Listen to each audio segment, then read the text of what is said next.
You exist to bear my heir, Alpha King to the Virgin Omega. The kingdom of Arendor lay beneath a veil of mist, its spires and towers piercing the pale morning sky like silver daggers. Ancient forests encircled the capital, their dark branches whispering secrets of old, where shadows moved with a life of their own. Tales spoke of a king who had ruled for centuries, a ruler whose power was as unyielding as the stones of his castle, and whose gaze could strip a man of courage. He was King Valerian, the Alpha of Arendor, feared and admired in equal measure. But even a king could feel loneliness. Within the high walls of Valerian's fortress, the halls echoed with the silence of lost voices.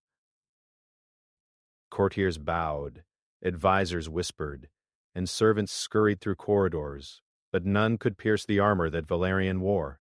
Centuries of ruling had taught him that trust was a weapon as dangerous as a sword. And yet, a prophecy lingered, one that had haunted his family for generations. An Omega would come, born of unknown lineage, destined to bear the heir of Arendor. It was on a morning heavy with frost that she arrived. Ilara walked through the gates under the guise of a servant girl. Her hair was dark as midnight, and her eyes held a quiet fire, a defiance that refused to bow even before a king's shadow. The villagers who escorted her spoke in hushed tones, warning of her destiny, yet she carried herself with calm purpose. She knew little of the prophecy, only that the kingdom's whispers had spoken of her long before she stepped into the royal courtyard. Valerian watched from his tower. He did not move, did not speak, only observed.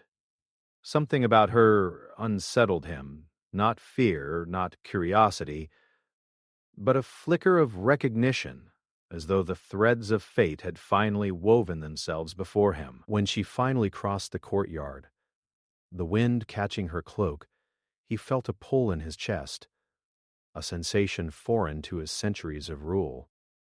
"She is the one," the court seer whispered in the shadows.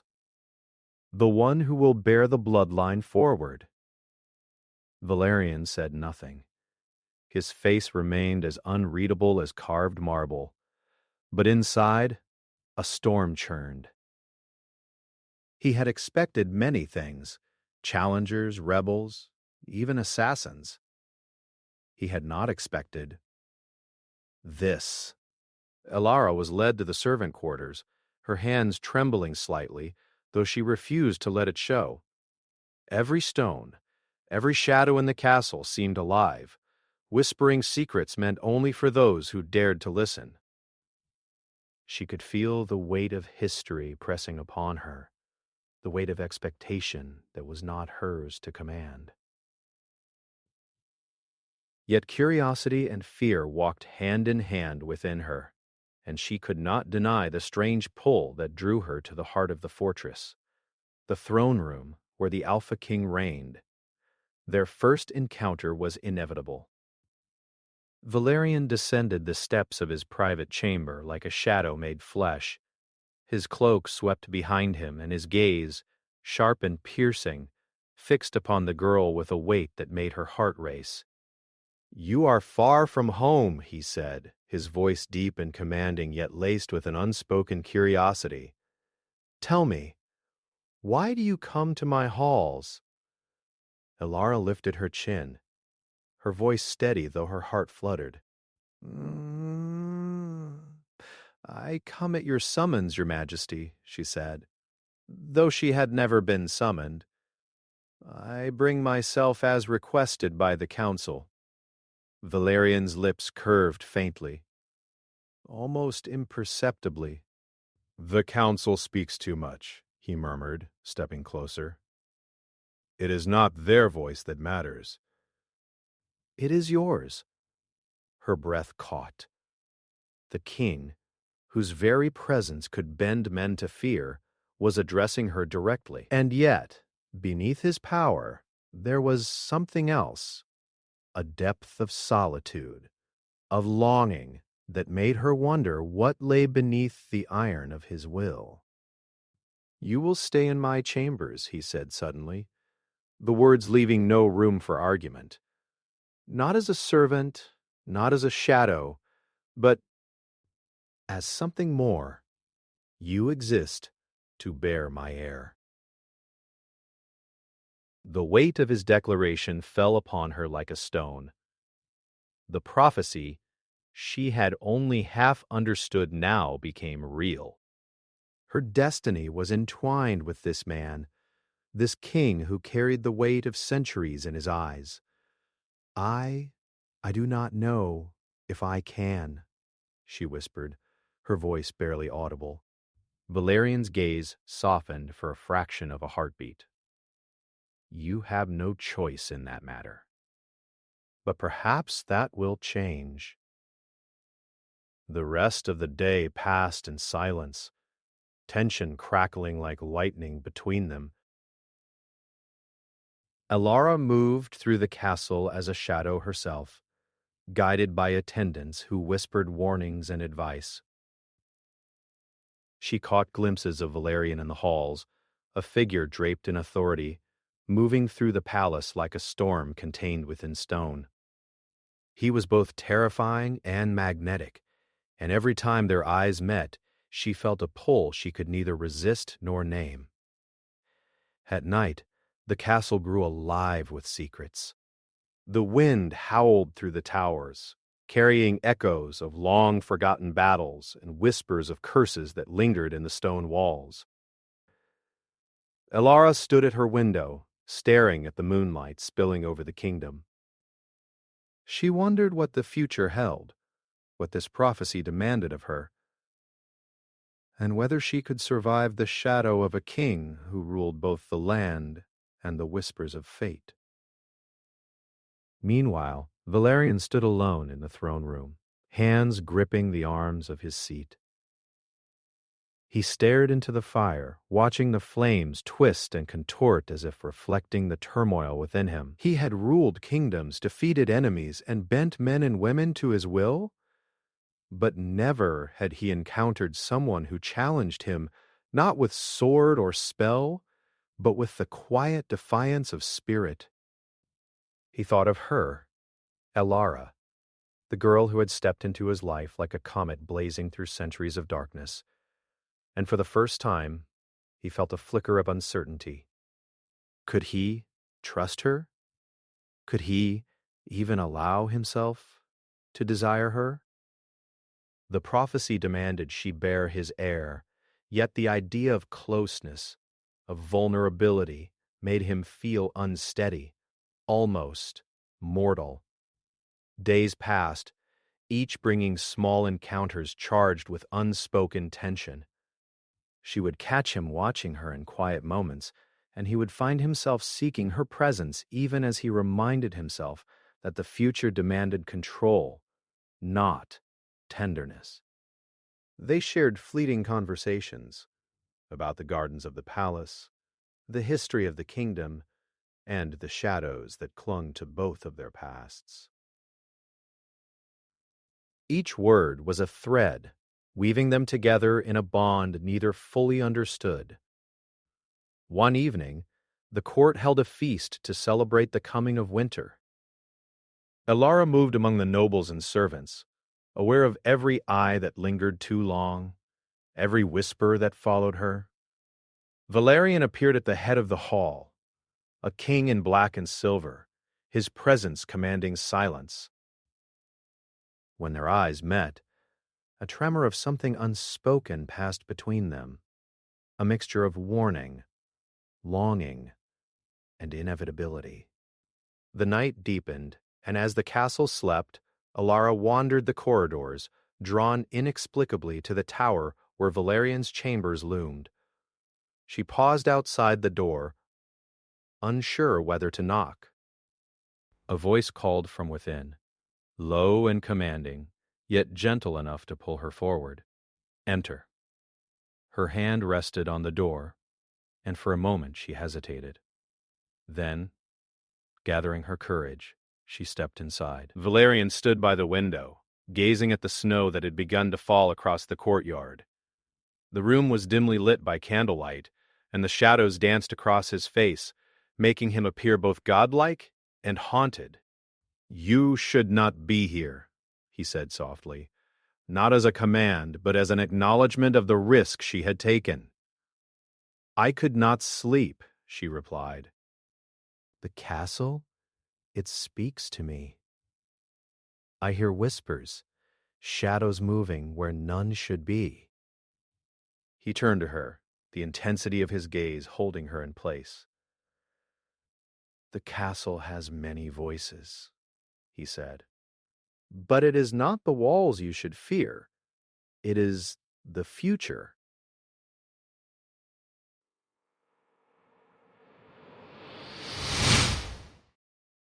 "And the part you are meant to play in it." Her heart raced. The weight of destiny pressed upon her, yet a strange comfort bloomed in his presence.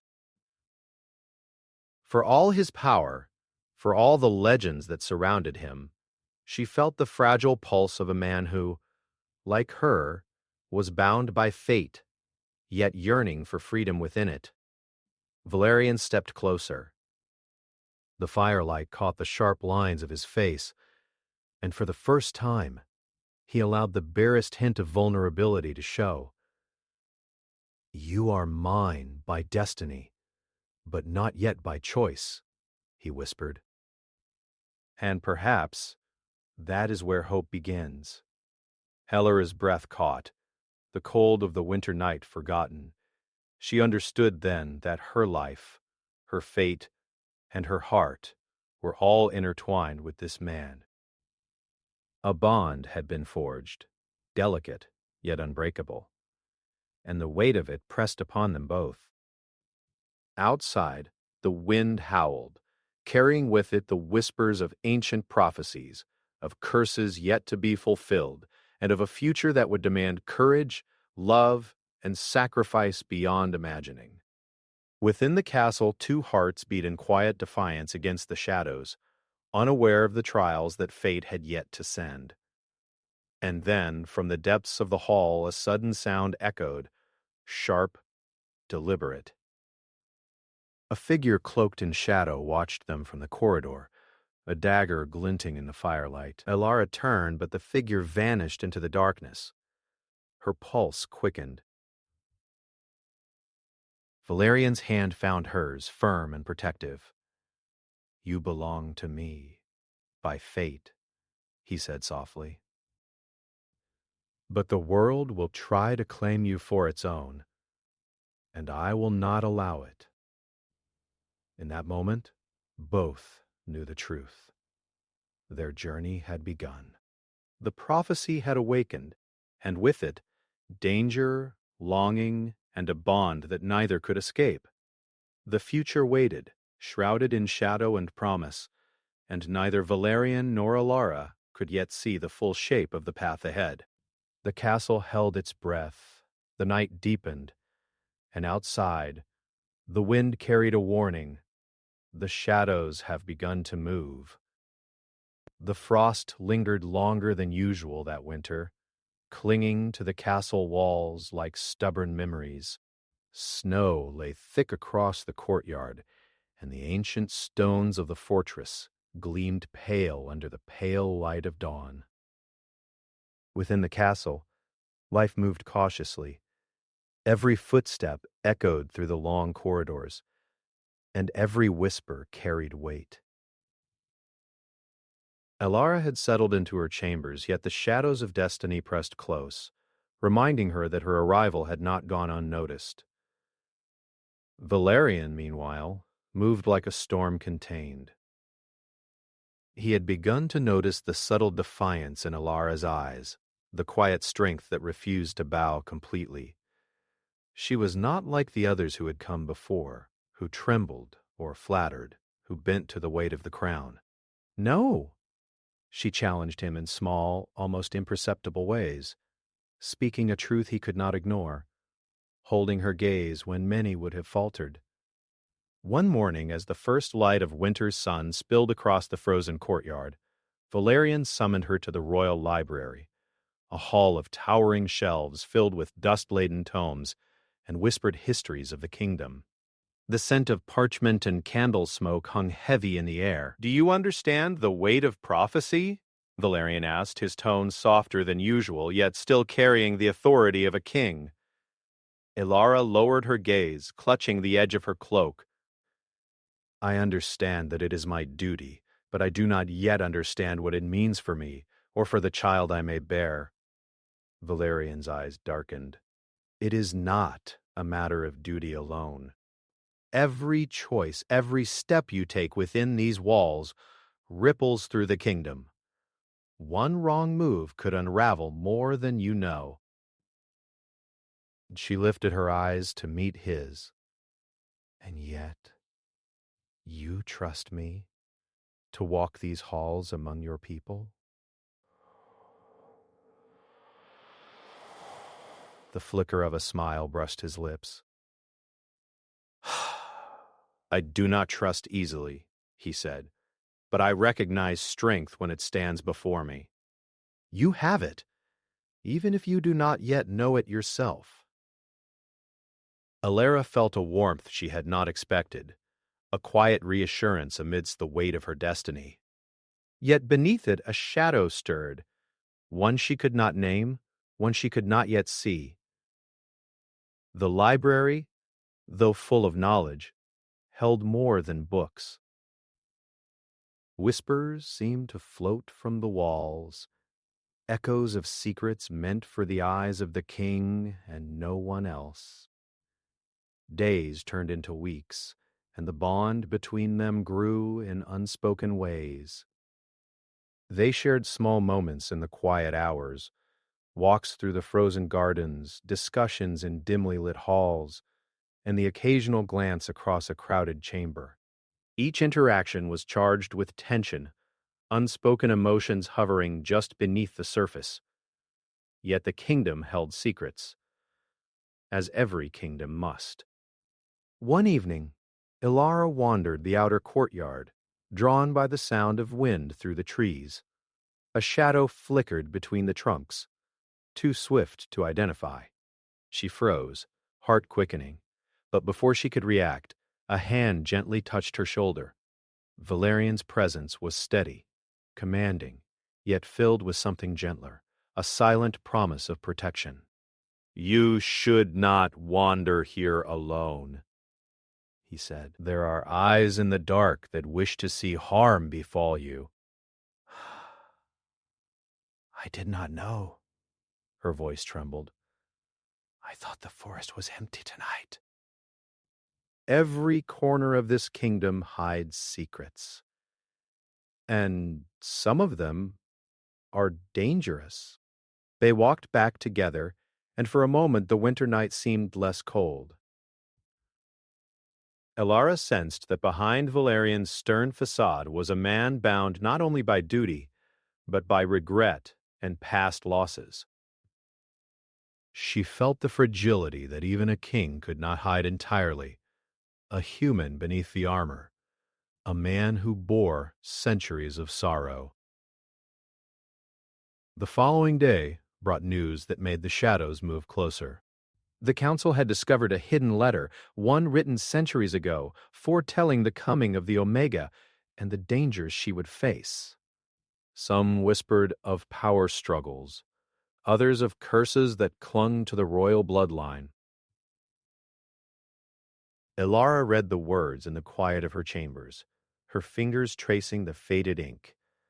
"The one who bears the air shall walk among shadows, tested by fire and by fear. Only the one who dares to love shall break the chain." Her pulse quickened. The prophecy was no longer distant. It was alive, moving through the castle and through them. Valerian came to her chambers that night, his presence filling the room. "You have read it," he said, more statement than question. "Yes," she whispered, "and I do not yet understand how to survive it. or how to protect myself. He stepped closer, eyes dark with the weight of centuries. The prophecy is cruel. It does not speak of comfort or ease.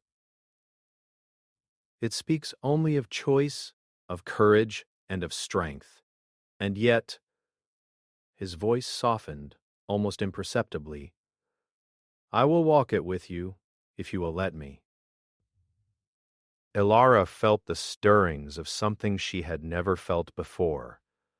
Trust, fragile and trembling, but real. Yet even as hope blossomed, danger drew nearer. A week later, the castle prepared for the Festival of Shadows, a night when the court celebrated the ancestors of Arindor. The halls were decorated with silver and black candles, flickering in delicate sconces, casting dancing shadows along the walls. Music echoed through the chambers, and laughter rang lightly, though beneath it, the tension of prophecy hung like a heavy curtain. She felt whispers following her, felt the weight of unseen gazes.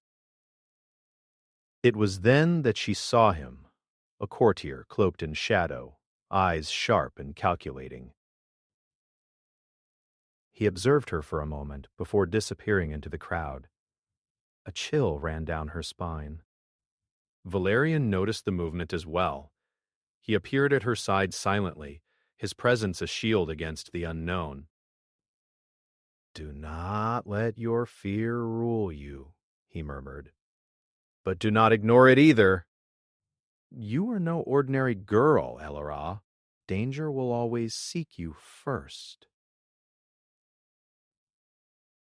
The night deepened, and the shadows seemed to twist more sharply than before. During the festivities, Elara wandered into the outer hall where an ancient mirror stood, reflecting not only her image, but the faint flicker of something moving behind her.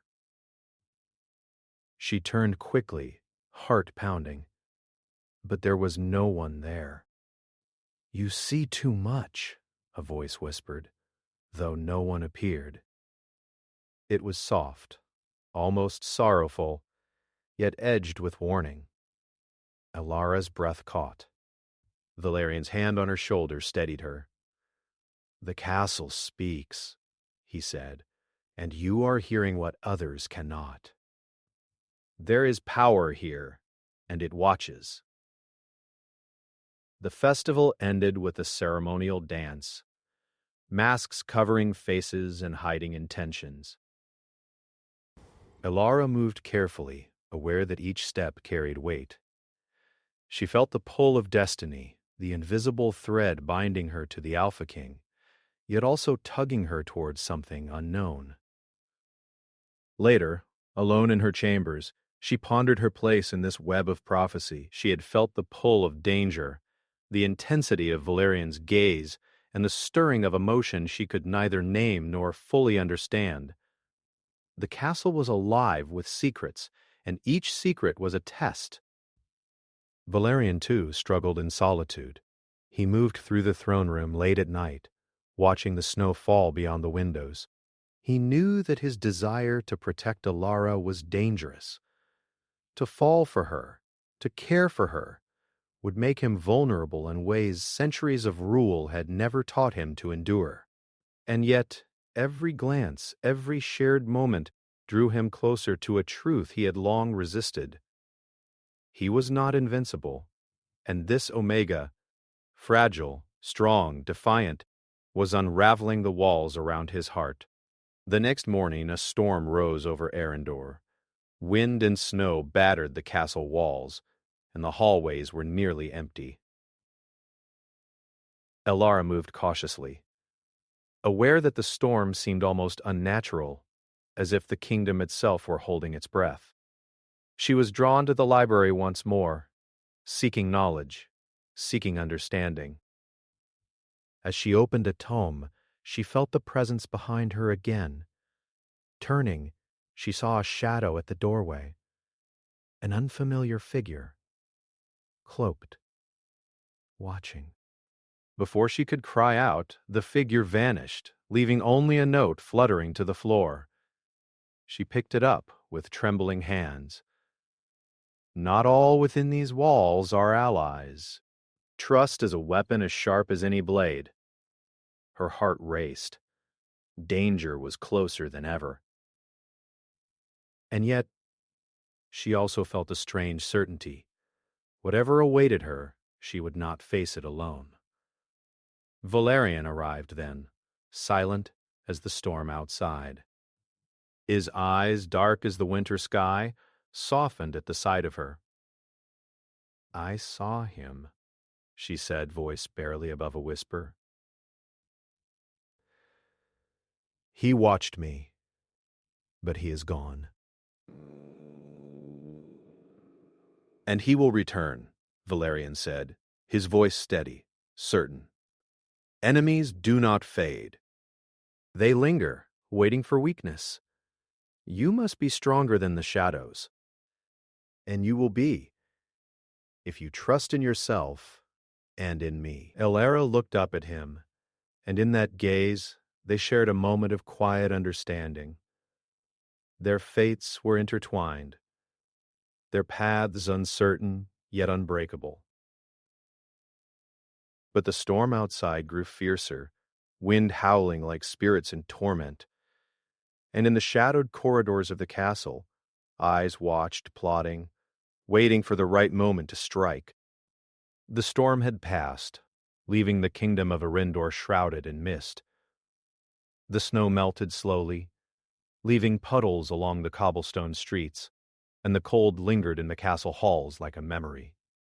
Yet even as winter softened, tension in the fortress grew heavier.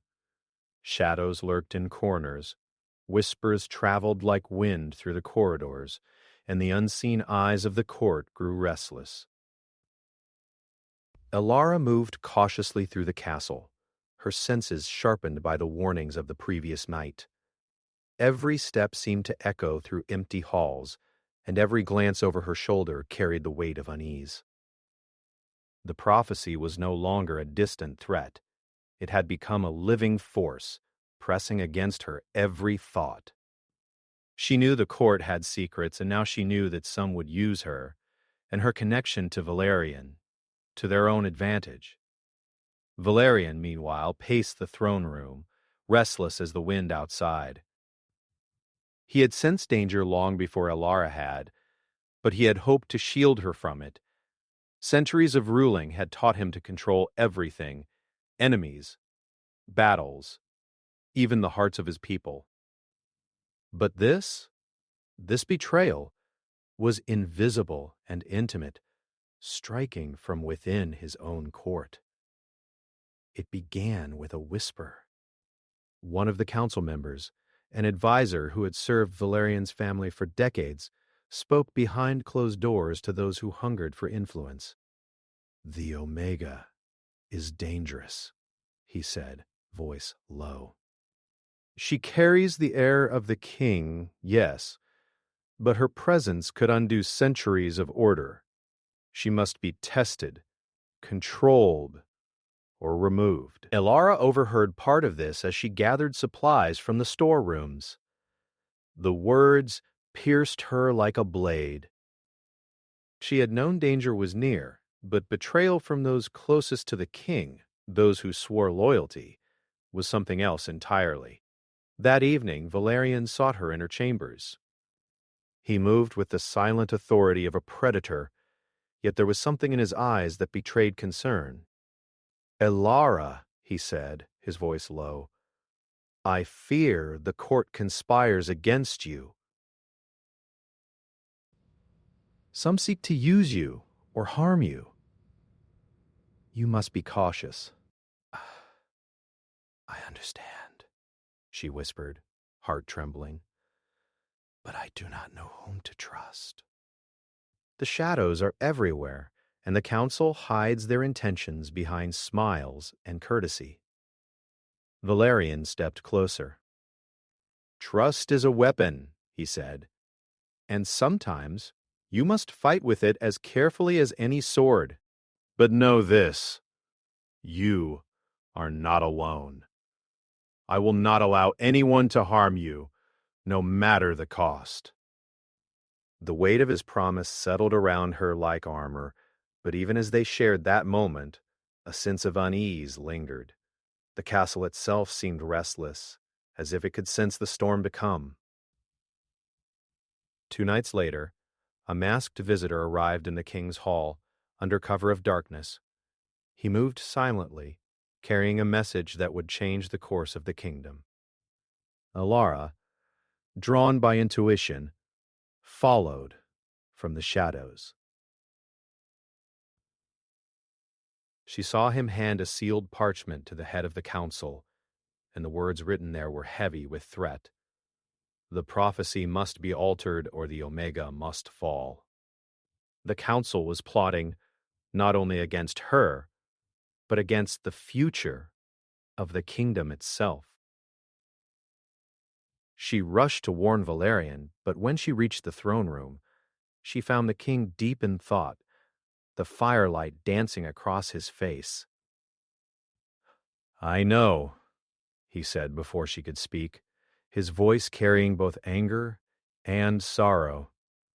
"The council has betrayed us. Some have chosen power over loyalty, fear over reason." Helara's eyes filled with determination. "Then we cannot let them succeed. We must protect the prophecy and the child I carry." Valerian nodded, his jaw set. "Yes. But the path ahead will not be easy. The curse that haunts my bloodline has awakened. It will test us, and it will demand sacrifice." The curse had been dormant for centuries, a shadow that lingered in the blood of the royal line. Each heir born carried with them the risk of tragedy, madness, or loss. And now, with Ilara at the center, the shadows stirred once more. Days passed in preparation for confrontation. Ilara trained in secret, learning to wield the subtle powers she had glimpsed within herself. She discovered she could sense danger before it arrived, hear the whispers of the castle, and even glimpse faint visions of possible futures. Valerian observed her progress with a mixture of pride and worry. Her strength grew, yet the danger surrounding them multiplied with every passing day. Then, on a night when the moon was hidden behind clouds, the betrayal struck. The council orchestrated a public accusation claiming that Alara had conspired against the kingdom. Guards approached her chambers, their hands on the hilts of their swords. She had no time to plead or explain. She was forced to flee into the outer corridors, guided only by the distant shadows of the castle walls. Valerian, alerted by the unrest, followed swiftly. His presence was a storm of authority, cutting through the guards and dispersing them with commands and power. He reached her just as she reached the tower exit, where the cold wind whipped against her cloak. "You cannot leave," he said, eyes dark with fury and fear.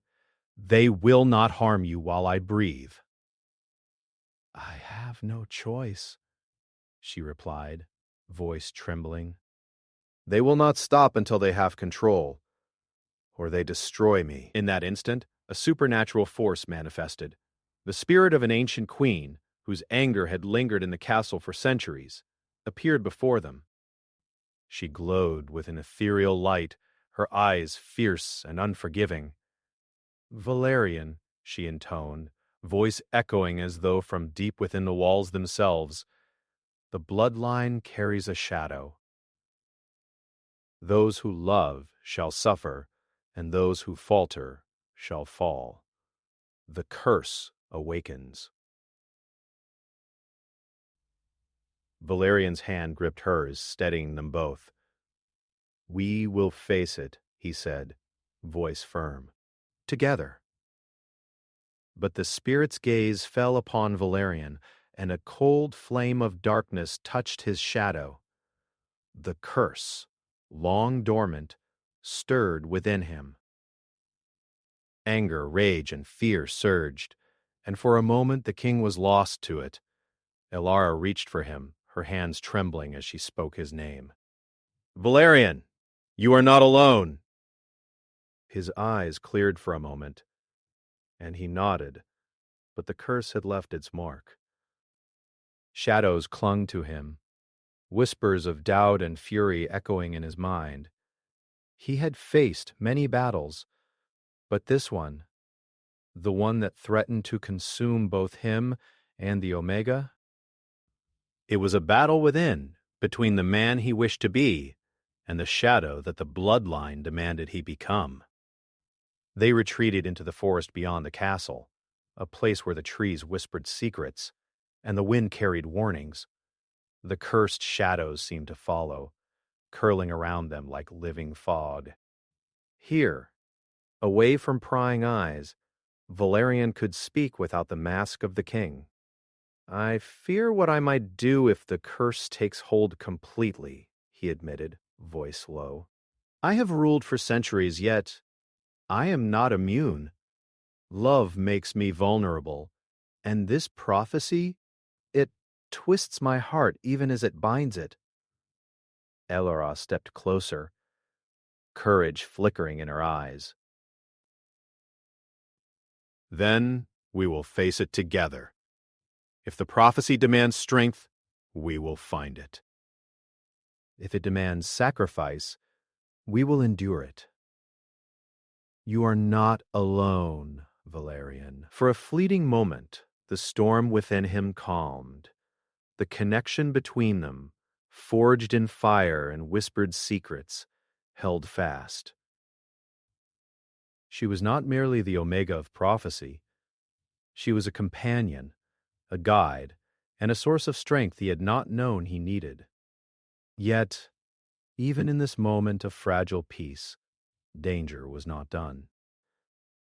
From the shadows of the forest, figures moved, silent as mist, eyes glinting with malicious intent. The council's reach had extended beyond the castle walls. They had sent agents trained and ruthless to capture Elara and ensure the prophecy bent to their will. A confrontation was inevitable. As the night deepened, Valerian and Elara found themselves surrounded by figures cloaked in darkness, their intentions clear in the gleam of their weapons. Valerian's power flared, a storm of energy and authority that pushed some back, yet there were too many. Elara felt the weight of destiny pressing against her chest. Then, one of the agents stepped forward, a dagger raised. "The prophecy will be ours," the voice hissed. "The king will bend, or he will fall." Valerian moved with speed and precision, deflecting blows, commanding the shadows to aid him. But the curse, now fully awakened, made his control uneven. Rage threatened to consume reason. Elara realized that the only way to survive was to embrace the power she had only begun to understand. With a whispered incantation learned from the library's tomes, she summoned a light that pushed back the shadows, momentarily breaking the agent's ranks. "Run!" she shouted, grasping Valerian's hand. Together they fled deeper into the forest, leaving the castle behind, but the danger would follow, relentless and patient. The forest lay silent, heavy with fog and the scent of pine. Snow melted slowly under the pale light of dawn, dripping from branches in slow, crystalline drops. Elara and Valerian moved cautiously, hearts still racing from the confrontation with the council's agents. The farther they ventured from the castle, the more the shadows seemed to recede, yet the weight of prophecy pressed upon them like an invisible chain. Valerian led the way, his eyes scanning every shadow, his mind a whirlwind of strategy and fear. He could feel the curse within him, a lingering shadow that threatened to consume him if he allowed it. Each heartbeat was a reminder of the danger to Elara, to the unborn heir, and to the kingdom itself.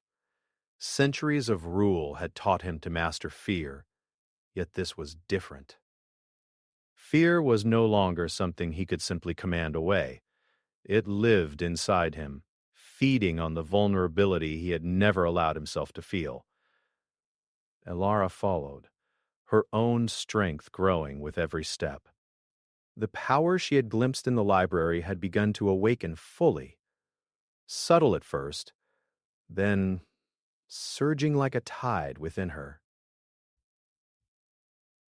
She could sense the emotions of the forest, the presence of spirits lingering near, the whispers of fate that twisted around her like a wind she could almost touch.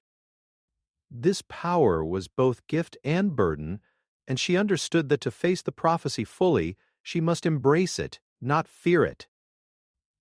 They reached a clearing where the snow lay thick and undisturbed. The wind had slowed, and for a moment the forest seemed to hold its breath. Valerian knelt beside Elara, placing a hand on her shoulder. "We cannot face this alone," he said. "The curse is strong, the council is relentless, and the shadows will not forgive weakness. But together, perhaps we can change what fate has set before us." Elara nodded, feeling the weight of trust settled between them. "Then we face it together," she whispered, "no matter what comes." From the edge of the clearing, a cold light began to shimmer.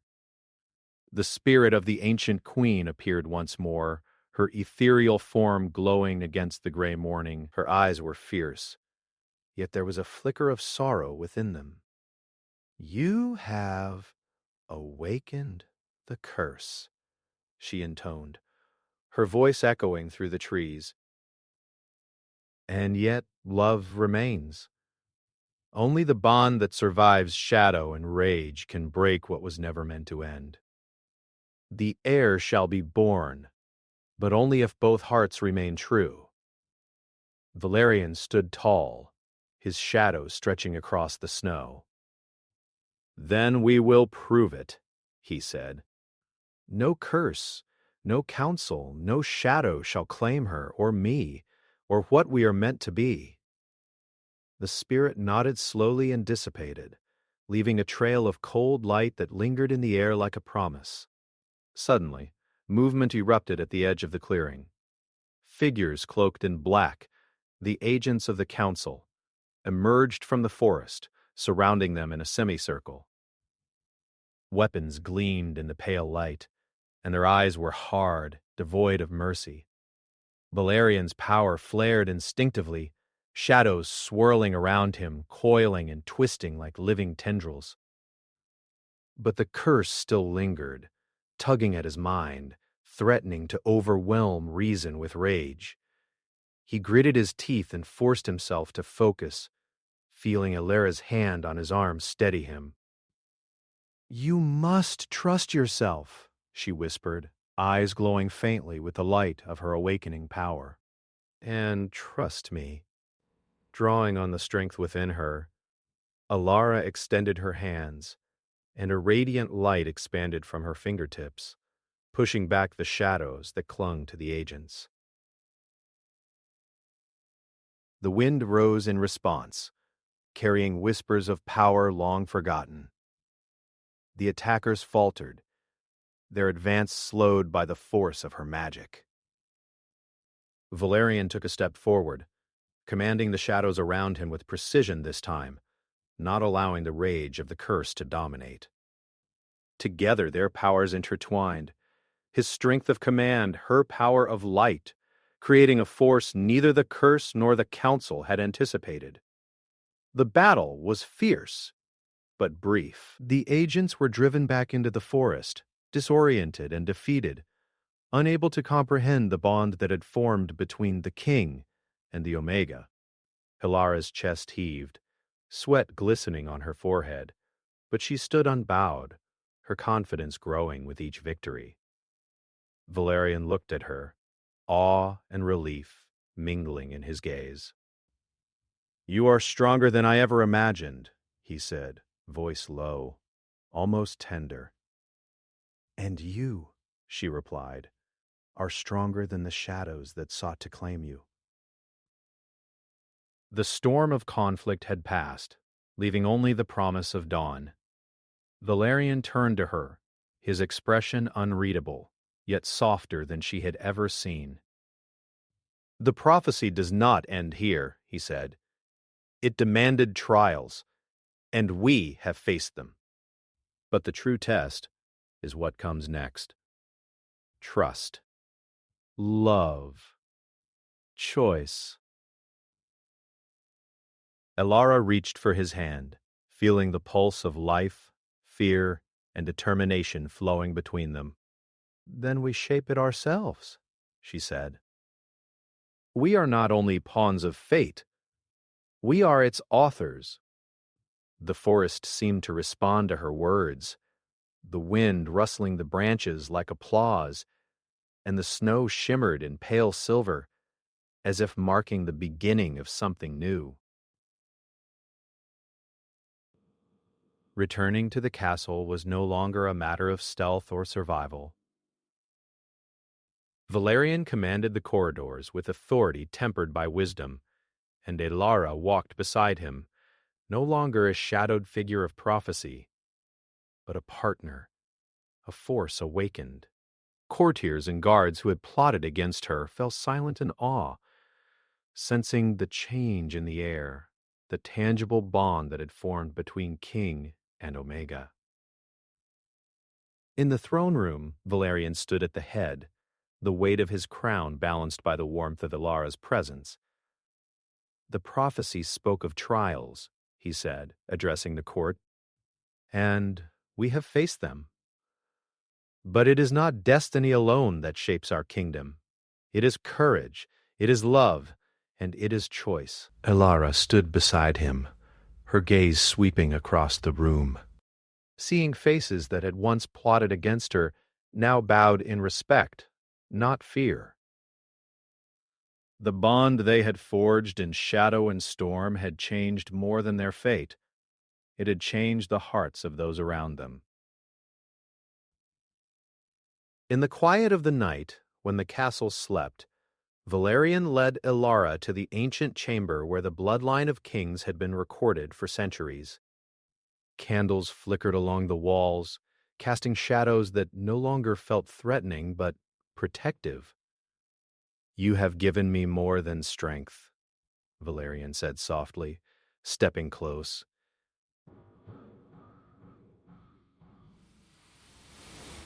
"You have reminded me that even a king of centuries is not beyond the reach of love, and that even prophecy can be rewritten by courage and heart."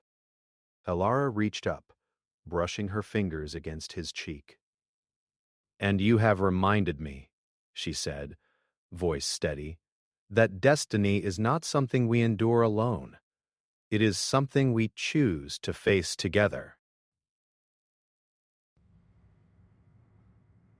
They stood there, hand in hand, the castle around them silent and still.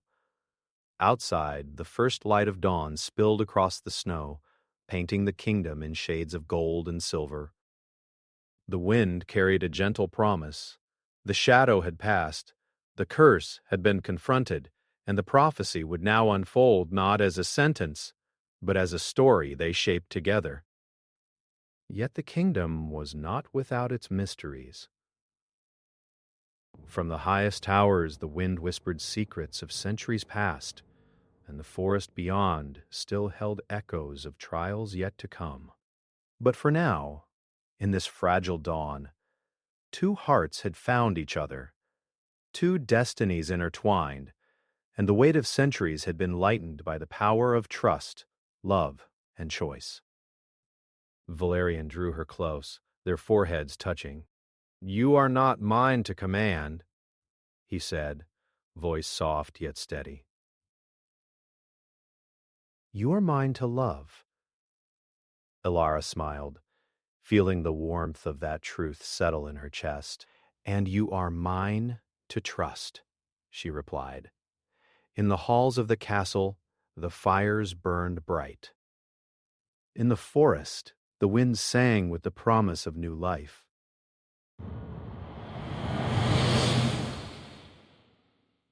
And in the hearts of the King and the Omega, a story of courage, redemption, and love had begun, one that would endure beyond shadows, beyond prophecy, and beyond the whispers of time itself. For though fate had tested them, it had also forged them into something unbreakable. And in the kingdom of Arendor, beneath the towering spires and the ever-whispering forests, the future now belonged to them and to the child who would one day inherit not only a kingdom, but a legacy of courage and love.